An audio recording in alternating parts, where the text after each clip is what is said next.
Buen día. Yo voy a hablar en castellano. Lamentablemente no tengo dominio todavía de portugués, espero que lo tenga pronto. El tema que quiero tocar es los procesos de cambios sociales en Israel, un país que en estos días ha festejado 70 años de existencia, y durante los 70 años la transformación ha sido muy grande. Sin ninguna duda, la creación del Estado de Israel en 1948 representa para el pueblo judío un evento histórico muy importante, de 2000 años dispersados en todo el mundo.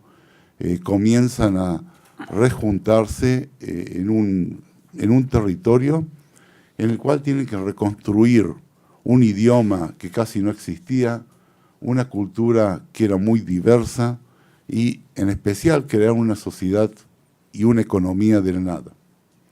En ese sentido, 70 años después, la renovación de la soberanía del pueblo judío de Israel y la renovación del hebreo como lengua diaria y de literatura es un fenómeno muy interesante.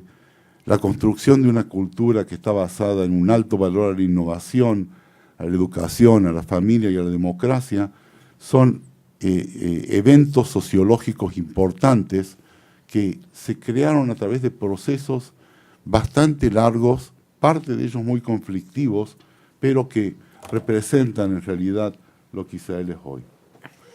Una de las cosas muy interesantes de tener en cuenta es que si en 1948 alrededor del 5% del pueblo judío vivía en Israel, digamos, con la creación del Estado de Israel, la población era de 860.000, de los cuales el 20% eran árabes, alrededor de 500.000 judíos vivían allá.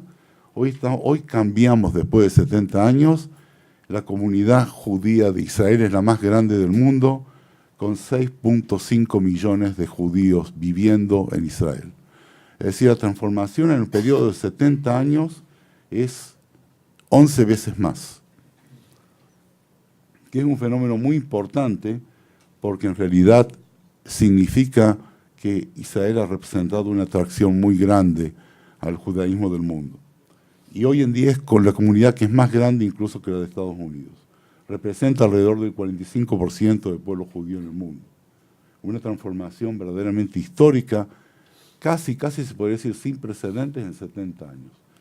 Debo reconocer que cuando yo vi esto también me sorprendió un poco, porque verdaderamente cuando uno vive la realidad todos los días no piensa o no toma una perspectiva histórica del evento este.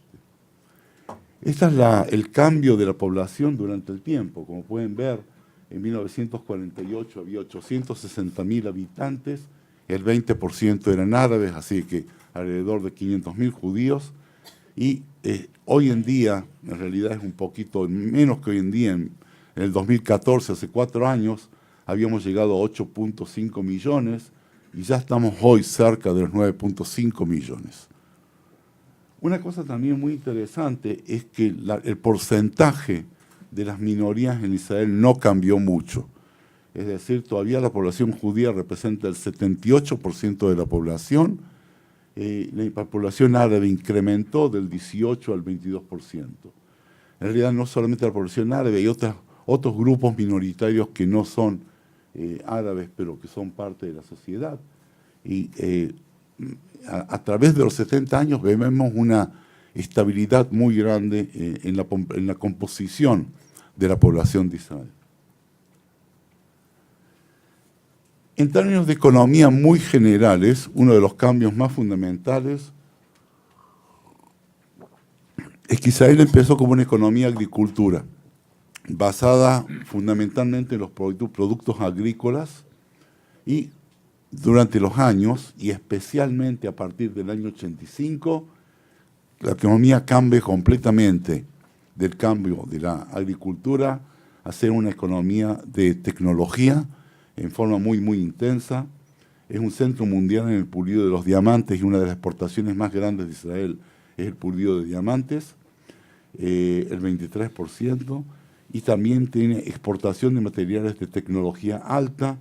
Una de las fábricas más grandes de Israel es Intel, que tiene 3 plantas de fabricación y el centro de investigación, uno de los centros de investigación más importantes del mundo, compañías como Checkpoint, también en el campo de la farmacología, una de las compañías más grandes, Teva, que ahora está un poco en la baja, pero en su momento constituyó una compañía farmacológica muy grande, y también en el campo de la aviación y los productos de la defensa.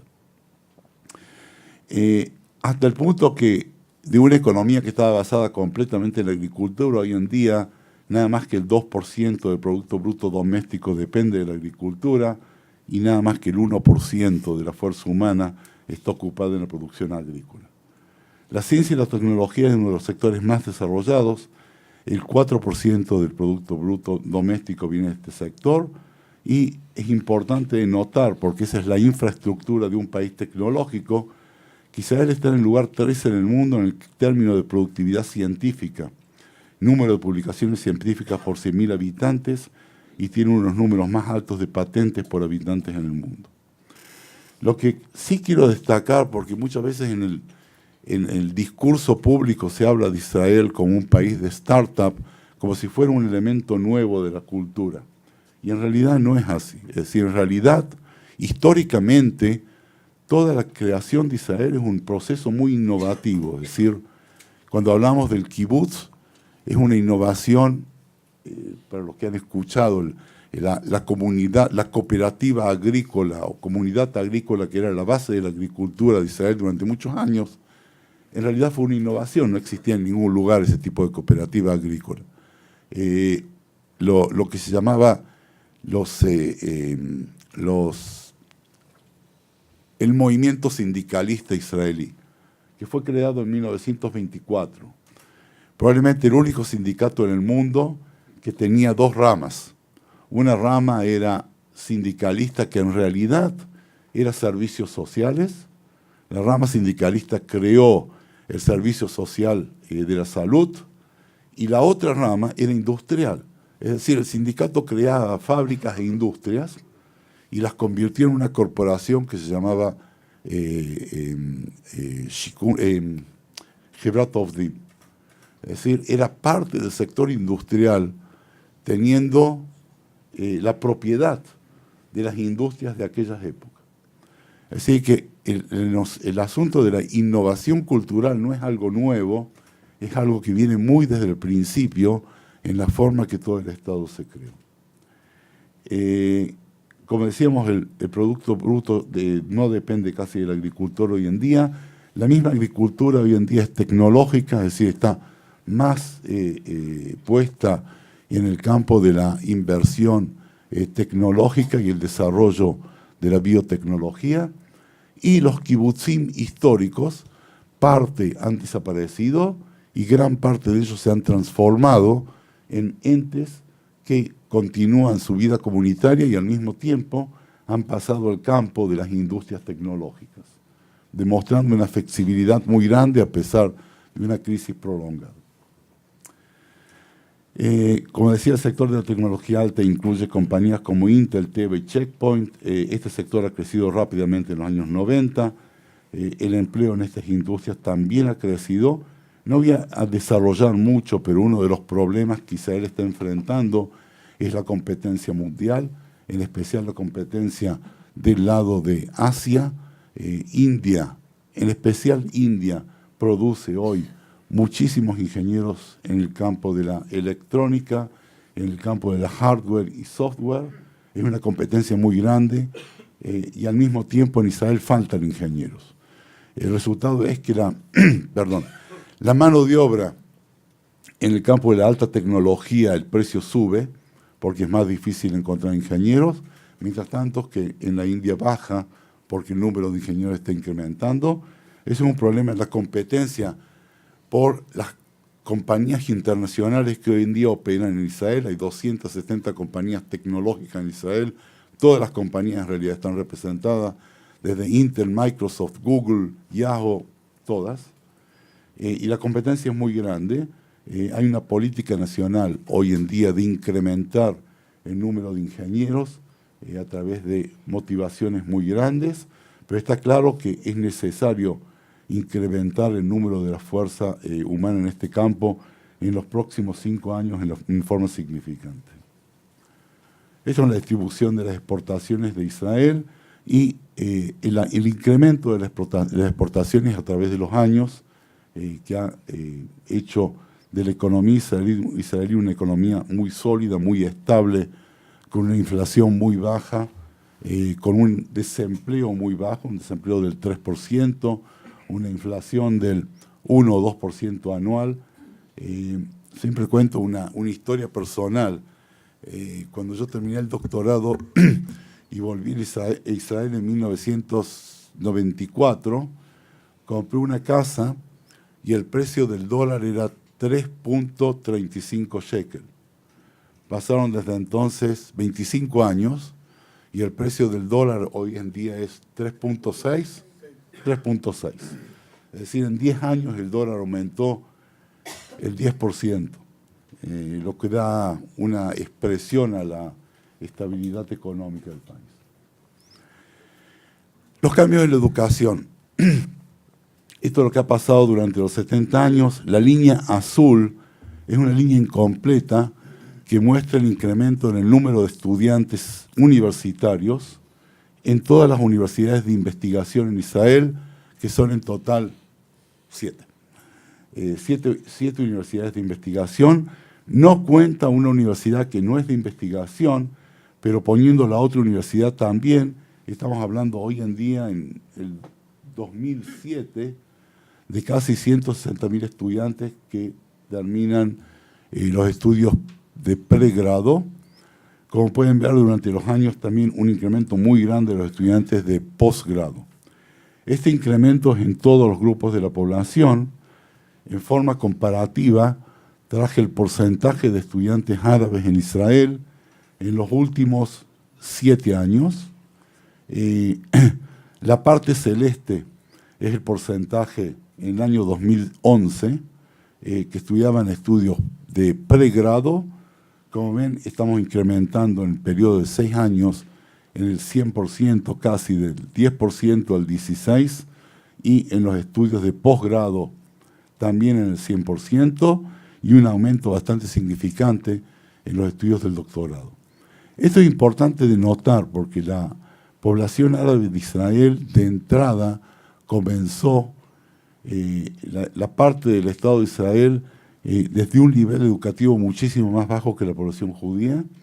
El promedio de educación en el año 1948 en la población árabe eran 4 grados, con un número bastante significativo de familias, y eran familias de muchos hijos, y hoy estamos llegando al punto en el cual se ha ayudado y estamos proviendo más y más acceso a la población árabe a la educación universitaria. En todos los casos es la primera generación de la población árabe que estudia en la universidad, que recibe un título y se está incorporando en la clase media. En la ciudad de Haifa, de la cual yo vengo, es bastante común encontrar en hospitales que árabes ya son jefes de departamentos y los médicos con los que trabajan son médicos judíos.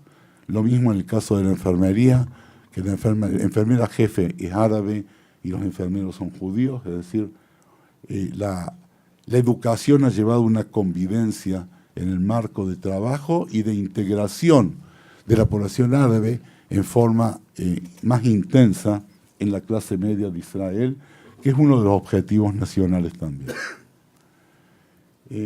Perdón, fui para atrás en lugar para adelante.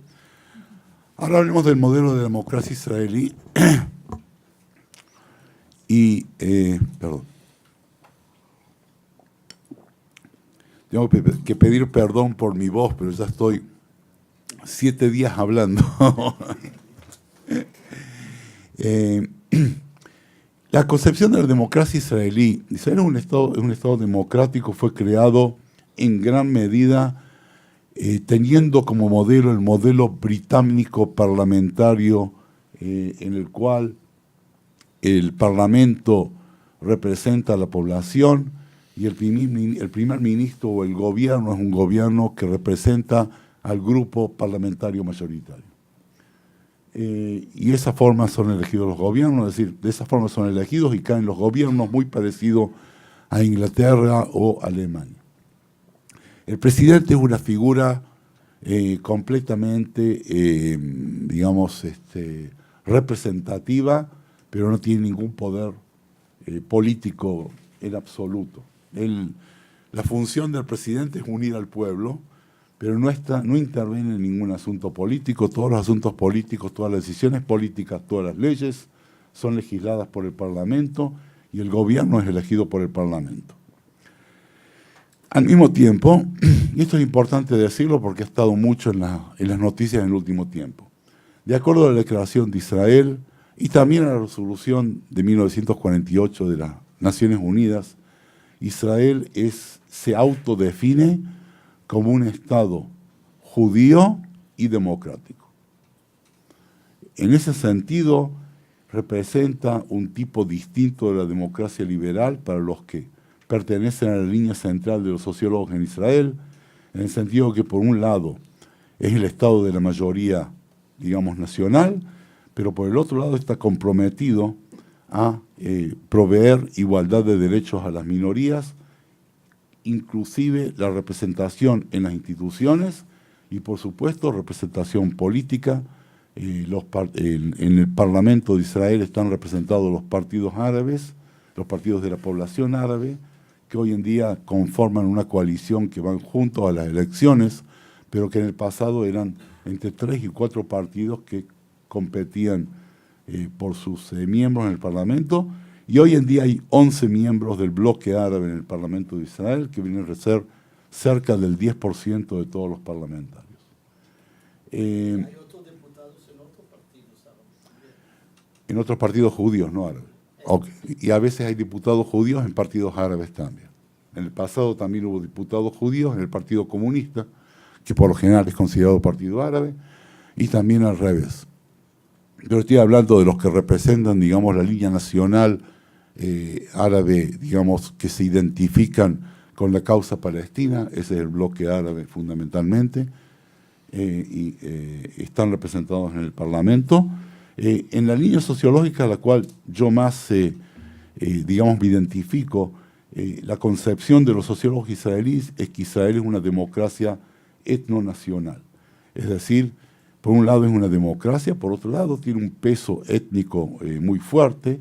Hay quienes la comparan con Francia, que también Francia es el Estado de los franceses, comprometido a dar derechos a las minorías étnicas, pero se autodenomina Estado francés. Hay otros casos, como en especial hoy en día en los países bálticos, en los cuales hay una minoría muy significante rusa, como Estonia, en la cual es un Estado de los estonios, pero comprometido a proveer derechos a las minorías.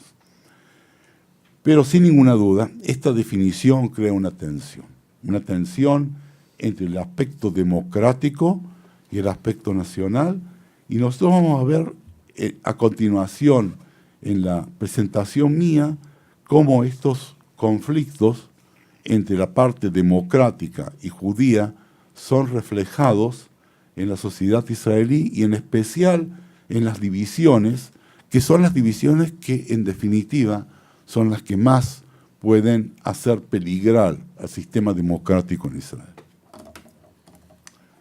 Dicho sea de paso, no voy a entrar mucho en eso, pero gran parte de esta tensión está también representada en los partidos políticos mismos y en la alineación política misma. Es decir, aquellos que ven un énfasis más grande en la parte judía que la democrática son partidos que por lo general se alinean juntos, y los que ponen más énfasis en la democracia que en la parte judía son partidos que también se alinean juntos, y por supuesto que ustedes solos podrán entender de qué líneas estamos hablando. Para decir la verdad, para mí, como sociólogo, Israel es un laboratorio muy interesante para estudiar, porque es una sociedad muy profundamente dividida. Y la cuestión de la cohesión social en una sociedad tan profundamente dividida es muy interesante. Es decir, con todas las diferencias que hay, cómo este sistema funciona. Y eso es una pregunta sociológica muy básica y muy difícil de contestar, pero yo estoy en Israel 45 años, desde el año 73, y las tensiones estas han cambiado.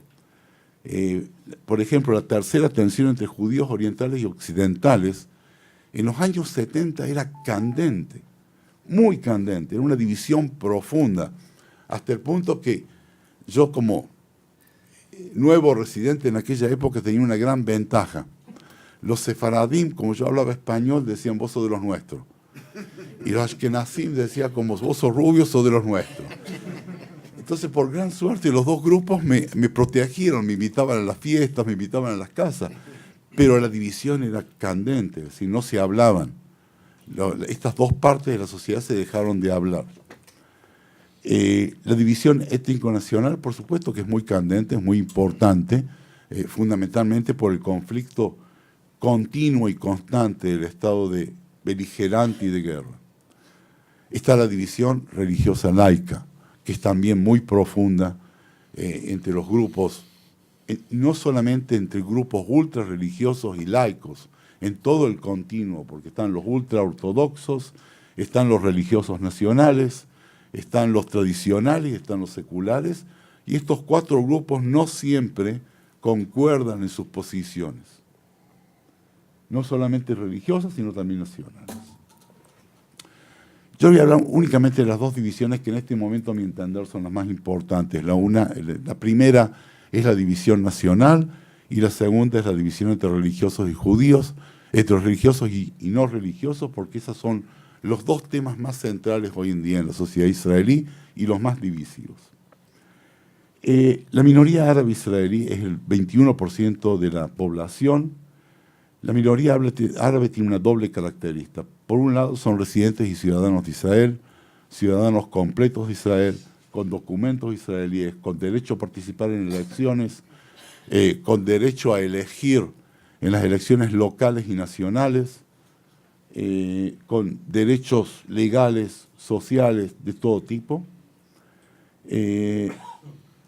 Son representados en el proceso político a través del voto, la ciudadanía, los representantes de partidos árabes en el Parlamento, las intendencias de las ciudades de ellos, el reconocimiento del árabe como idioma oficial hasta el día de hoy, a pesar que últimamente han tratado de reducirlo a eso, la autonomía del sistema educativo y religioso, eso es muy importante.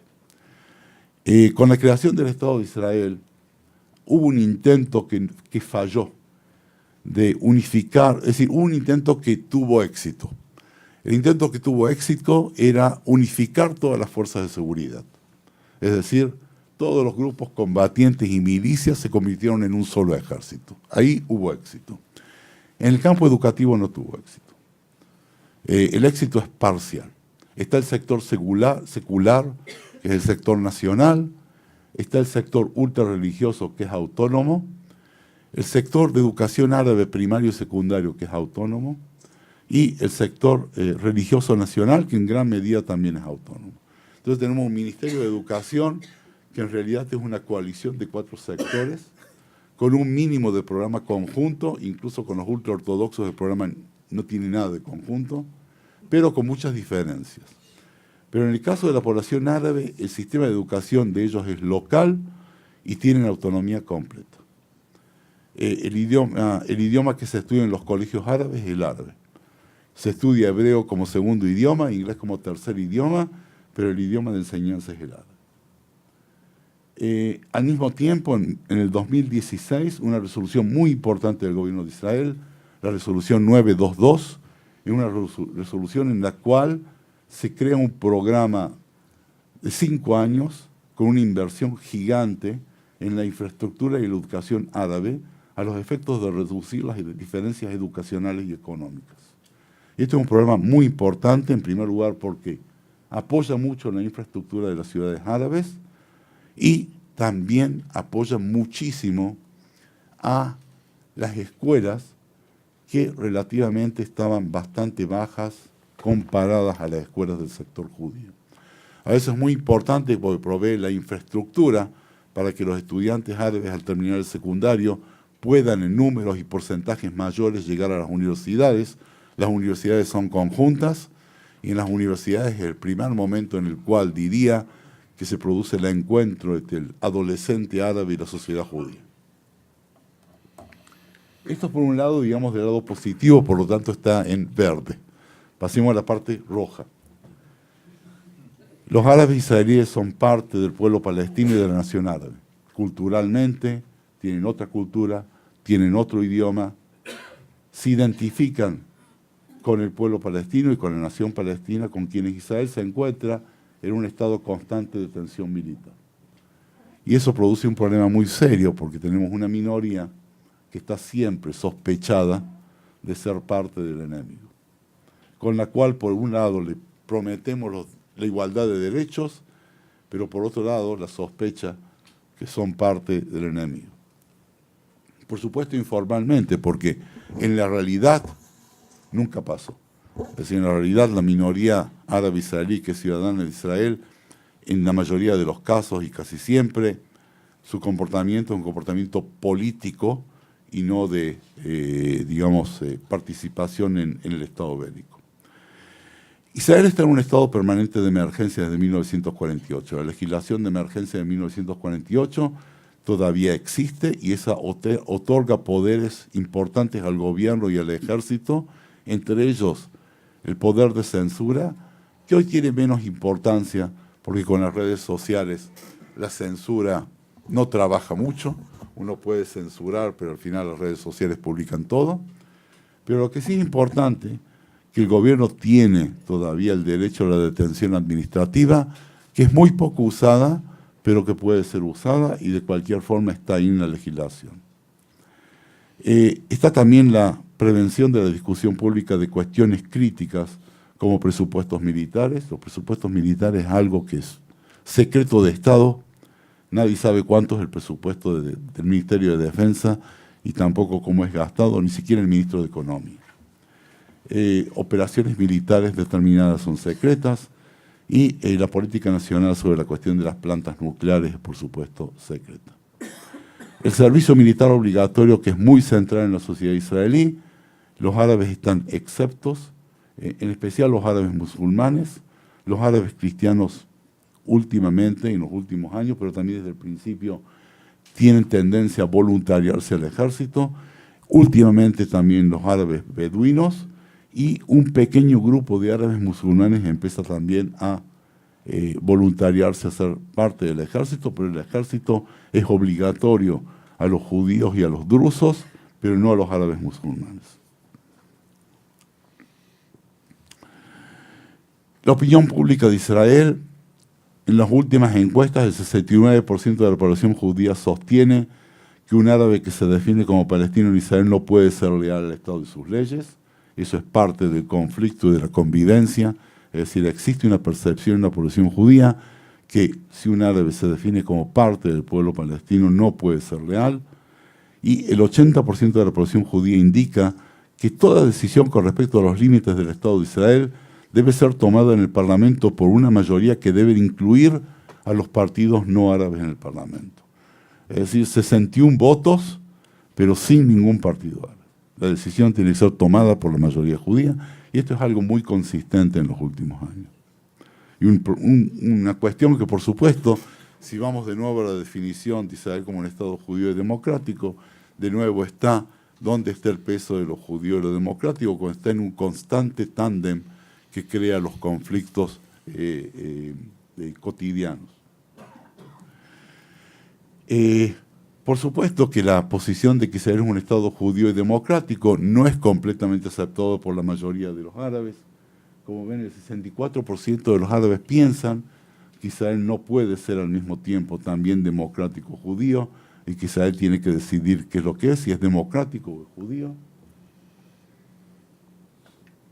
Pero en forma interesante, cuando se preguntó en una encuesta los árabes y los judíos por separado acerca si sienten orgullo de ser israelíes, el 55% de los árabes dijo que se sentían muy orgullosos de ser israelíes y el 86% de los judíos dijeron que son muy orgullosos de ser israelíes. Es decir, tenemos acá una tendencia muy interesante, en especial en los últimos años. En los últimos años la tendencia de los árabes israelíes es una tendencia de israelización. Por un lado, digamos, del punto de vista cultural, el número de chicos por familia se ha reducido en forma candente, hasta el punto que está casi al nivel de los judíos.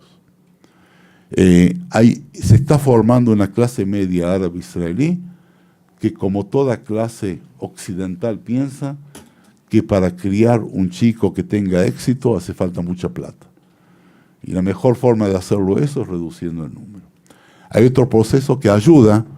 Nosotros los sociólogos siempre hemos dicho que la mejor forma de controlar la natalidad es proveer educación y derechos igualitarios a las mujeres. Y esto ocurre en dos sectores interesantes, vamos a hablar después de los ultraortodoxos, pero en el sector árabe el porcentaje de mujeres que están estudiando en universidades es más alto que el de los hombres. Hasta el punto que en promedio la educación de las mujeres está empezando a superar la educación de los hombres. Y eso lleva, por supuesto, a más oportunidades de participación en el mercado de trabajo a la mujer árabe, que viene de una cultura muy tradicional, pero muy tradicional, en la cual no se concebía el trabajo fuera de la casa, y en el mejor de los casos, el trabajo tenía que ser en la escuela del pueblito. Ahora estamos pasando a un periodo en el cual trabajan fuera de la ciudad y están haciendo carreras, en especial en el campo de los servicios, trabajo social, enfermería, fisioterapia, pero también en otros campos. Y esto está contribuyendo mucho, digamos, a un proceso que llamamos de israelización de los árabes israelíes en términos culturales, en el sentido que están tomando como valores centrales los valores de la sociedad judía también.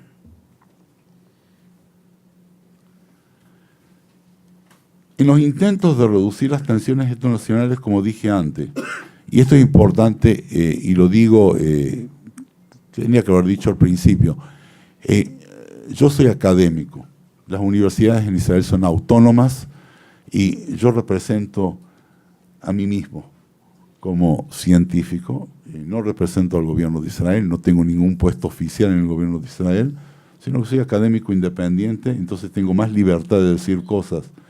El gobierno de Israel desde el año 2007 tiene una política bien clara que es doble con respecto a la minoría árabe. Por un lado, a través de acciones parlamentarias, reducir o excluir a la minoría árabe del ámbito político, en especial. Lo vemos últimamente en la ley de nacionalidad, lo vimos anteriormente en la ley que aumentó el mínimo de votos necesarios para ser representado en el Parlamento, lo vemos también. ¿Qué hice? Lo vemos también en los intentos de modificación de la lengua árabe de idioma oficial a idioma menos oficial. Pero al mismo tiempo, una implementación muy grande de medidas a los efectos de incrementar rápidamente la integración de la población árabe en la economía israelí a través de mejorar la infraestructura de los colegios, proveer fondos que ayuden al acceso a la educación universitaria, académica, y fondos que ayuden a la incorporación de los académicos árabes en el mercado de trabajo. Entonces tenemos acá una política doble de este gobierno y del gobierno anterior que trata de, por un lado, reducir el aspecto político de la minoría árabe y por el otro lado incrementar la integración en la clase media israelí. Entre otras cosas hay que notar, como dije antes, la resolución 922 del gobierno, acá puse el número, 3.3 billones de dólares en un periodo de 5 años para incrementar, mejorar la infraestructura de las ciudades árabes y de la población. Hasta acá la división etnonacional. La próxima división que quiero referirme, ¿cómo estoy de tiempo? ¿Estoy bien? Es la división basada en... 10 minutos más. Sí, esta es corta, esta es más fácil. Es la división que está basada en cuestiones religiosas. Esto es una encuesta que se hizo a través del tiempo. Si no me equivoco, está hecho por el Pew Institute en Estados Unidos, que hizo una encuesta en Israel sobre la cuestión de la medida de la religiosidad. Y lo que se puede ver bien claro es una cosa muy interesante. Estos son la representación de los grupos religiosos a través de los años, pero esto es lo que yo quería marcar. El 4% de la población que está no definida desde el punto de vista religioso. Es decir, no tiene religión. Y si no tiene religión, tampoco tiene ciudadanía. No, está bien. Era para nada más mostrar eso. Yo sigo acá. Algunas costumbres universitarias uno tiene. Yo siempre enseño cuando me estoy moviendo en las clases, pero ustedes son colegas, no son estudiantes, y no me tengo que mover, está bien. De vez en cuando me confundo. No, haga lo que quiera. Sí, las costumbres de muchos años no se puede sacar. Este grupo del 4% en realidad son familias de judíos que emigraron a Israel, en especial de los países de la Unión Soviética anterior, cuando las familias no son judías, pero uno era judío, entonces ellos vinieron con ellos y todavía no se ha solucionado el problema de a qué religión pertenecen. Y por lo tanto, tampoco tienen, digamos, la residencia permanente, pero no tienen ciudadanía. Parte de eso también es alrededor de 100.000 exilados inmigrantes que llegaron de África y que están en Israel todavía. Hay 4 corrientes religiosas en forma general. Están los ultraortodoxos, que ponen un énfasis total en el judaísmo como religión. Para ellos el judaísmo es religión. Y la única forma que Israel puede ser un Estado judío es un Estado religioso de acuerdo a las tradiciones de hace 250 años o hace 2000 años. Por lo tanto, para ellos, el Estado de Israel no es diferente a ningún país del mundo. Les da lo mismo que viven en Israel o que viven en Bélgica. Incluso en Bélgica mejor, porque los no judíos se comportan mejor con ellos que los judíos. Ellos lo dicen también. Este grupo era muy pequeño y se opuso a la creación del Estado en el 48. Porque al entender de este grupo, si el Mesías no vino, no hay redención y por lo tanto no hay Estado judío y no hay todas las instituciones judías. Pero durante los años han crecido de muy pequeño a empezar a ser más significativo. Por supuesto que, por un lado, a partir de 1977, interesante, hasta 1977 incluso no estaban dispuestos a ser parte del sistema político. En 1977, de a poquito entraron en el gobierno. Miembros en el Parlamento y entraron en el gobierno y siempre se resistieron a ser ministros, entonces son viceministros, pero sin ministro por encima. Y fundamentalmente lo hicieron para representar sus intereses. Como todos sabemos, política en definitiva es la distribución de fuentes y la economía. Para ellos la autoridad máxima son los rabinos. Y los partidos políticos, la autoridad máxima son los rabinos. Tienen varias rebeldías internas últimamente. Hay un grupo de mujeres ultraortodoxas que quiere ser candidatas al Parlamento. Los ultraortodoxos dicen, mujer en el Parlamento. Eso es cuestión de hombres, no es cuestión de mujeres. Política, fuera de la casa, es cuestión de hombres. Pero hay una rebeldía ahí. Es decir, se van a tener que enfrentar con esa rebeldía. La segunda rebeldía es que hay rabinos que dijeron todo muy bien, pero hay que empezar a trabajar. No se pueden mantener las familias todo el tiempo de donaciones y filantropía, hay que trabajar.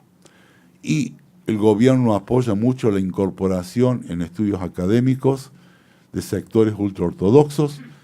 La Universidad de Haifa tiene 1000 estudiantes ultraortodoxos, 500 de pregrado y 500 de posgrado. Que de esa forma van a reducir la tensión porque se van a tener que integrar un mercado de trabajo que es mixto. Van a tener que empezar a trabajar con los seculares. Los religiosos nacionales que conservan la religión, pero están comprometidos con el Estado y sus necesidades, incluyendo el servicio militar, aceptan la autoridad de los rabinos, pero también de las instituciones del Estado, el Parlamento y las leyes, y los juzgados, pero en los últimos años han desarrollado una concepción neoliberalista de que hay que no solamente ser parte del gobierno, sino que también manifestar nuestra ideología neoliberalista en las leyes y reducir la función de los juzgados a favor de el soberano, que son los elegidos en las elecciones. Una concepción muy interesante, una tensión constante en reducir la independencia de la Suprema Corte de Justicia y la independencia de la justicia a través de la concepción de que el diputado es el soberano porque fue elegido y el juez no es soberano porque fue nombrado. Lo cual crea una tensión muy difícil entre lo que era un sistema de justicia muy independiente en Israel.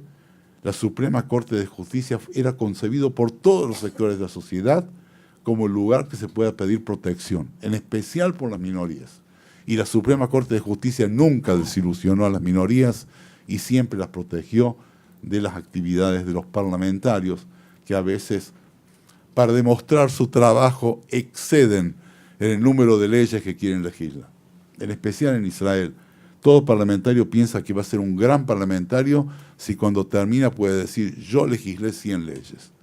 Ya no, ya perdimos la cuenta de las leyes, nadie sabe qué es legal y qué no. La mayoría de la población se autoconsidera tradicional, es decir, cuida las tradiciones religiosas, pero con respeto a todos los otros sectores. Y otra parte importante de la sociedad son los laicos, que ven necesaria la separación del Estado y de la religión. La legislación religiosa es un conflicto muy grande. Yo vivo en la ciudad de Haifa, que tenemos la gran ventaja que cuando se creó el Estado de Israel, el primer ministro Ben Gurión dijo a los religiosos, vamos a hacer un estado de status quo. En los lugares que hay actividades en los sábados, los dejamos así. En los lugares que no, también los dejamos así. Haifa era una ciudad árabe, y por lo tanto había transporte y comercio los sábados, así que el transporte y el comercio en los sábados en Haifa sigue existiendo, porque es parte de ese acuerdo del status quo del 48. El problema está en las ciudades nuevas, en las cuales la mayoría de la población es laica, en la cual la mayoría de la población, inclusive Tel Aviv, quieren los sábados por lo menos un almacén abierto para comprar algo, un café o bar abierto para tomar algo, un ómnibus para ir al mar, y el conflicto es muy grande si es en contra del status quo o no es en contra del status quo. En un momento determinado la legislación era municipal. En este gobierno la legislación, si es posible o no posible, fue trasladada al Ministerio, creo que del Interior, que por supuesto el ministro es religioso. La ley de servicio militar obligatorio es también un conflicto muy grande con el sector ultraortodoxo, que no está dispuesto a ser parte del servicio militar. La definición de quién es judío, de acuerdo a la religión ortodoxa, o la aceptación de la postura de los grupos mayoritarios hoy en día en el mundo, del judaísmo, los reformistas y conservadores, que tienen una postura completamente diferente. La participación de rabinos en la política y su interferencia en decisiones basadas en el Tribunal Supremo de Justicia. Todo esto son motivos de tensiones y más tensión aumenta. Como pueden ver, a través de los años tenemos una reducción en los mesortí de 41 a 37% y un aumento en los que son religiosos nacionales, un pequeño aumento, pero un gran aumento en los jaredí, en los ultraortodoxos, que aumentaron de 6 al 9%, y como tienen familias muy grandes, está proyectado que son hoy el grupo en Israel que más aumenta en la población. Por lo tanto, los conflictos esos van a ser más candentes y más difíciles. Este es, digamos, lo que está proyectado, como ustedes pueden ver. Si en el 2015 esta era la población ultra religiosa, en el 2055 ya va a ser un porcentaje mucho más alto y está proyectado de acuerdo al número de hijos que tienen hoy en día. Son familias muy grandes de 6, 7, 8 hijos. Así que estas son las fuentes de tensión. Esto lo podemos pasar. Bueno, más o menos creo que cubrí este tema. Lo que quería más que nada terminar diciendo es si, con todo lo que he presentado, una sociedad dividida profundamente, y estas son nada más que parte de las divisiones, ¿qué es lo que hace Israel una sociedad que continúa? Yo creo que la gran llave de todo el asunto está en el sistema democrático institucional. Cuando me fijo en todas las minorías, en todas las tensiones, la minoría árabe hoy en día, la minoría religiosa hoy en día y en el pasado la minoría de judíos orientales, todos los conflictos terminaron en la formación de partidos particularistas y representación en el Parlamento. Es decir, cuando uno se fija históricamente en todos los conflictos estos, el sistema democrático e institucional fue capaz de adaptar a las tensiones estas y canalizarlas institucionalmente a las instituciones democráticas, en las cuales el conflicto continuó, pero en instituciones democráticas y no en la calle, y no en conflictos, digamos, violentos, sino en las instituciones mismas, en la Suprema Corte de Justicia, en el Parlamento y en las otras instituciones democráticas del país. Gracias.